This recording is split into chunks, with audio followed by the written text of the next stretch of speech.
Bonjour les filles, donc aujourd'hui me voici pour une nouvelle vidéo pour vous parler de mon 3e trimestre de grossesse. Donc comme la dernière vidéo sur ma valise, du coup, voilà, je filme le même jour, ça y est, je me motive. Donc, on va commencer par le poids que j'ai pris. Voilà, je suis à plus 20 kilos, plus 21 kilos même. Donc voilà, c'est beaucoup. Pour ma fille, c'est ce que j'avais été, sauf que là, il me reste 2 semaines, voire 3. Mais voilà, donc je vous filme ça parce que je suis à la fin, je suis à 38 semaines et donc pour vous parler de mon 3e trimestre de grossesse, niveau remontée acide, douleur, ça n'a pas changé parce que dès le 2e trimestre en fait ça a commencé. Donc là j'ai pu avoir en fait un médicament, j'ai pris le style Gaviscon qui se dilue dans l'eau, enfin non, qui se boit même comme ça mais je le dilue dans l'eau parce que c'était vraiment une matière visqueuse que j'aimais pas du tout. Et c'était à la menthe et ça marchait, mais alors pas du tout. Du coup, ma sage-femme m'a prescrit un autre médicament qui est oméprazole et sur Instagram on m'a dit que du bien en plus quand j'en avais parlé. Et effectivement il marche bien, mais là ça fait depuis 2 jours. En fait je prenais même un jour sur 2, j'arrivais à prendre un soir sur 2. Étant donné qu'elle m'avait prescrit que 1 mois, donc là je la revois la semaine prochaine, donc comme ça je lui en demanderai. Mais au final maintenant j'en prends tous les jours parce que sinon je commence à réavoir des remontées avant de dormir, donc du coup j'en reprends tous les jours et ça marche vraiment super bien. Il n'y a que hier soir où j'ai commencé à avoir des remontées acides assez tôt à 6h. Mais j'en ai pris un tout de suite et après ça allait mieux. Mais voilà, oméprazole c'est vraiment top pour ce qui est de remontée acide. Ensuite, niveau échographie du dernier trimestre, donc ça s'est bien passé. J'étais la testeuse de nouvelles machines dans l'hôpital, voilà, mais qui n'avait même pas plus de qualité que ça, c'est juste les boutons qui ont changé et puis je sais pas 1 mm plus net, mais franchement rien. J'ai pas pu faire de 3D étant donné qu'il était placé très bas, la tête en bas, il y avait son dos, etc. Donc pas de 3D, il m'a dit ça sert à rien. Il a pas pu tout mesurer, donc il m'a dit il faut se référer à l'échographie de la morphologie du 2e trimestre parce que du coup il a pas pu voir ses mains, machin et tout. Mais sinon sa tête était à 90 percentiles quand même. Alors qu'ils me disent petit bébé encore, petit bébé menu, sauf que pour ma fille c'est pareil, elle était estimée à 2,8 kg, 3 kg à la naissance et au final elle a fait presque 3,4 kg. Donc je m'inquiète pas sur les estimations, c'est carrément bidon, c'est dur à voir en fait la forme, enfin à mesurer ça, puis ça peut grandir vite aussi sur la fin. Donc je pense que j'ai pas un si petit bébé que ça, c'est même sûr parce que je le sens plus que ma fille. Et ensuite par contre il y avait très peu de liquide amniotique, donc il était estimé à 1,9 kg quand j'ai fait l'échographie à 32 semaines et demie je crois. Donc voilà, il y en a que... non, si j'étais à 33 semaines ou à... je sais plus, il y en a à 31, 32 semaines, il fait déjà 2 kg passés, moi il faisait 1,9 kg, mais voilà, 1,9 kg et 43 cm. Donc là, au final, j'avais très peu de liquide amniotique aussi. Donc ensuite, j'ai eu mon rendez-vous sage-femme 3 jours après. Et l'échographiste ne s'inquiétait pas, il m'avait dit de surveiller avec la sage-femme pour le liquide, mais c'est vrai que j'en avais pas beaucoup. Donc du coup, au final, elle m'a palpé le ventre, elle m'a dit effectivement, il n'y a pas beaucoup de liquide. Donc à faire un contrôle, à boire beaucoup d'eau et à faire un contrôle. Et étant donné qu'après les fêtes, après Noël, j'avais fait un petit peu de route dans ma famille et le week-end d'après Noël en fait j'avais eu des contractions, enfin des douleurs de règles en fait, et du coup j'ai dû faire un monitoring aux urgences, mais j'ai eu 0 ou 1 contraction. Donc voilà, et aussi étant donné pour surveiller mon col parce qu'elle n'avait pas pu bien le voir en fait, tout simplement, elle m'a dit qu'il était mou et tout loin, mais enfin ramolli etc. Mais du coup elle a voulu vérifier par une échographie du col. Donc sur l'échographie du col il était, en effet il était ramolli et puis court, mais rien de grave et de toute façon le col ne veut pas dire grand chose en fait. Parce qu'il y en a là sur Instagram que je suis qui sont ouvertes à 2 cm par exemple. Et ça fait... Enfin, ils sont au même terme que moi, elles sont encore là. Donc des fois ça veut rien dire. Et puis des fois on va avoir le col fermé, comme moi jusqu'au bout avec ma fille. Et puis d'un seul coup ça s'ouvre quand il y a les bonnes contractions qu'il faut. Donc ça veut rien dire. Mais en tout cas moi il est ramolli depuis un moment et court. Et ensuite j'ai eu une écho de contrôle à faire 3 semaines après, en fait entre 36 et 37 semaines, il fallait que je fasse une écho de contrôle. J'ai été la faire, sauf que je suis tombée sur un peu un homme aigri. Voilà, je suis venue avec ma fille du coup. Et il m'a recalé parce que j'étais là avec ma fille. Donc voilà, il y en a que ça a choqué sur Instagram, il y en a qui m'ont dit c'est normal parce que des fois, enfin on vient pas avec les enfants ou tout ça dans ce qui est hôpitaux ou voilà.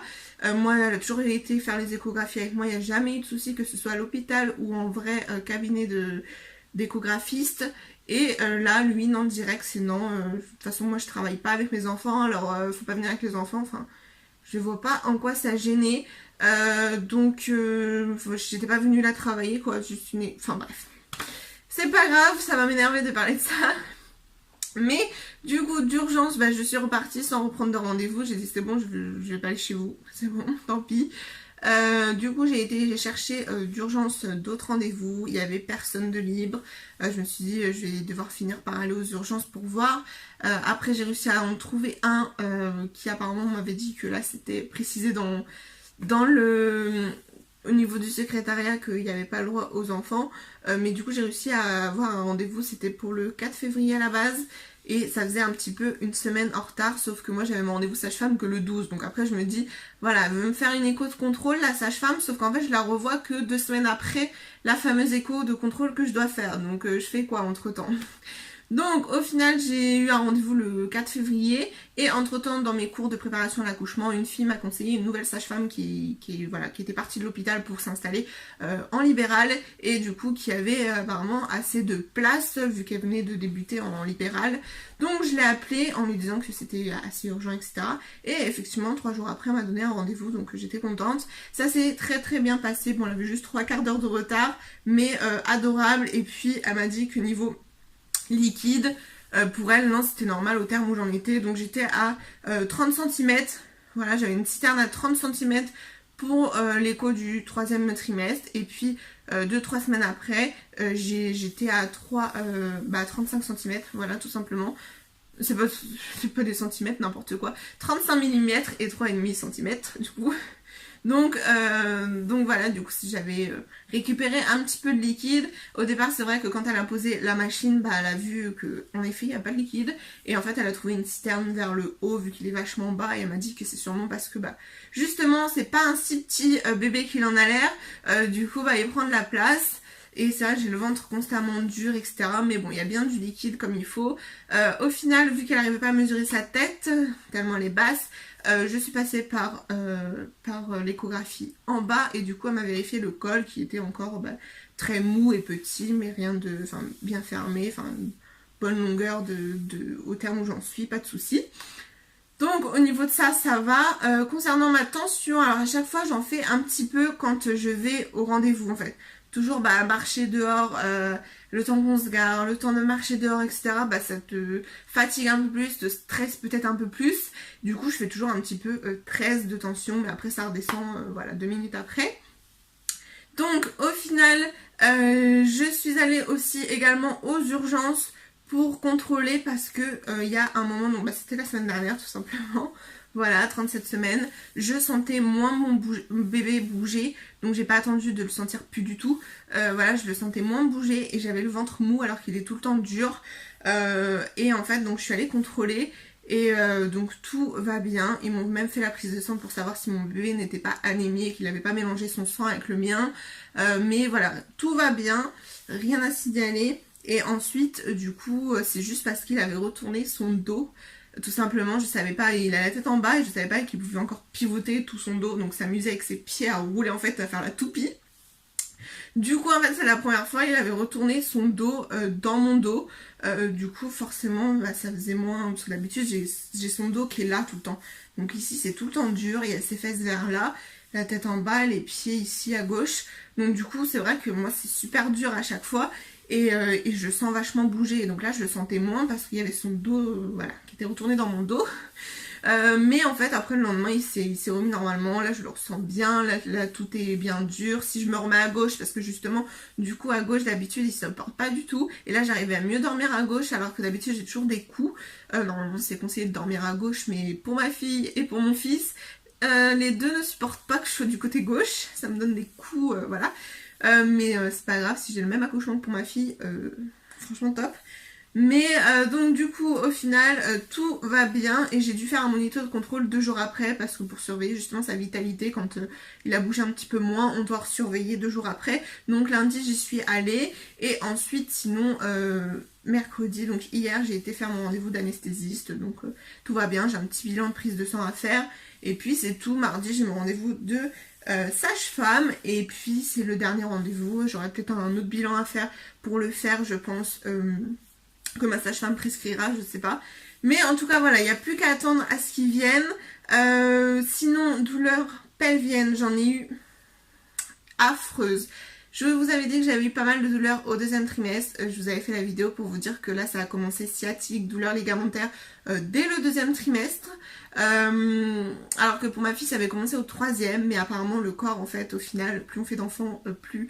On penserait plus qu'il est habitué, mais au final, plus ça travaille tôt, on va dire, plus c'est compliqué, soi-disant.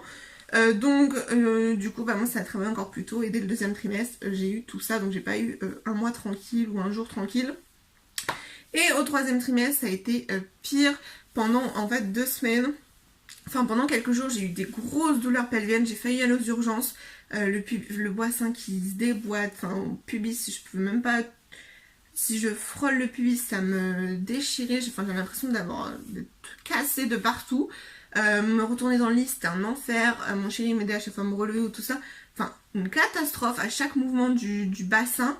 Horrible. Et du coup, après, c'est passé tout seul avec du repos. On m'a dit que c'était normal. Mais il y en avait aussi sur Instagram qui ont eu ça. Et très rarement, ça peut être grave. Et après l'accouchement, provoquer un écartement en fait trop important du cartilage au niveau du pubis parce que c'est normal que ça s'écarte mais des fois ça peut être un peu trop prononcé donc après il faudra faire des séances de kiné par la suite.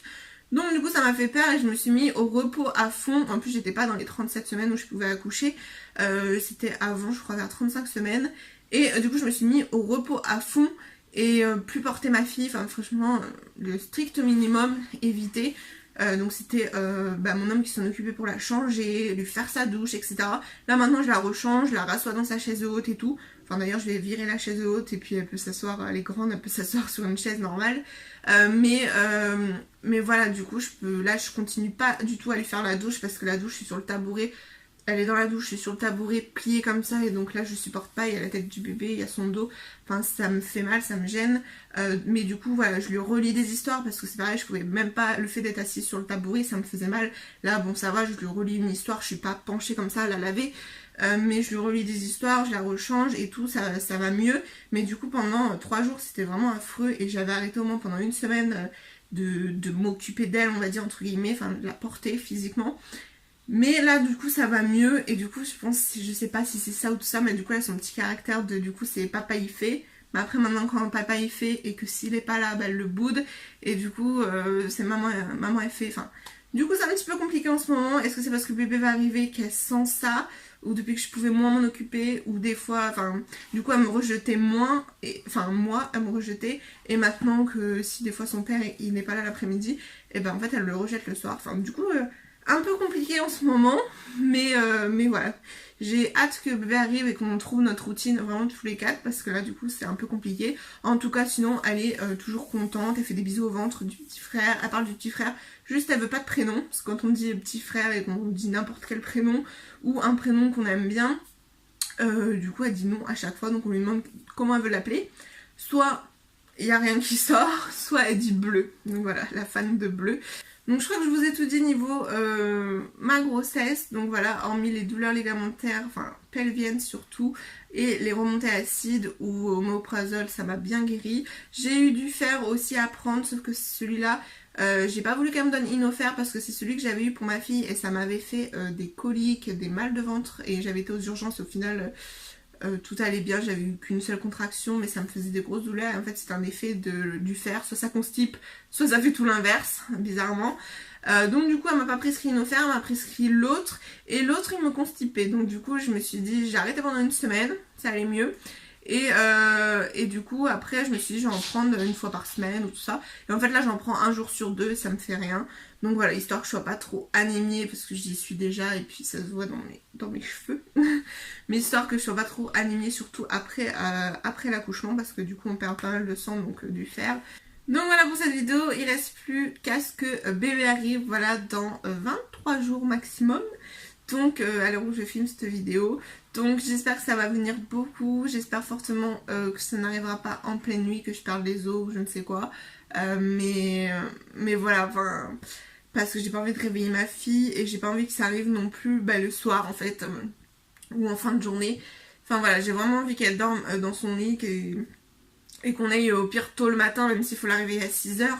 Mais pas dans la nuit, pas que ça l'empêche de dormir ou pas qu'elle se couche à 5h du matin. Enfin, vous voyez, parce qu'elle dormira pas bien chez... Il y a mes beaux-parents qui sont juste à côté de l'hôpital, donc c'est pas de souci, il n'y a pas de souci, on l'emmènera là-bas. Mais je veux dire, elle n'aura pas de quoi dormir là-bas, à part dormir avec eux. Mais on la connaît, elle dort pas avec... Ou vraiment d'épuisement à 2h du matin, elle s'endormirait. Mais sinon, elle nous grimpe sur la tête, etc. Si on la met avec nous, elle nous grimpe sur la tête, elle bouge partout, elle fait... bref, elle s'endort d'épuisement à 2h du matin et encore elle bouge toute la nuit, enfin c'est pas un bon sommeil, c'est ce que ça nous avait fait quand elle était avec nous en vacances, du coup c'est vraiment pas top pour elle, mais bon au pire elle s'en remettra, hein, ce sera juste une nuit.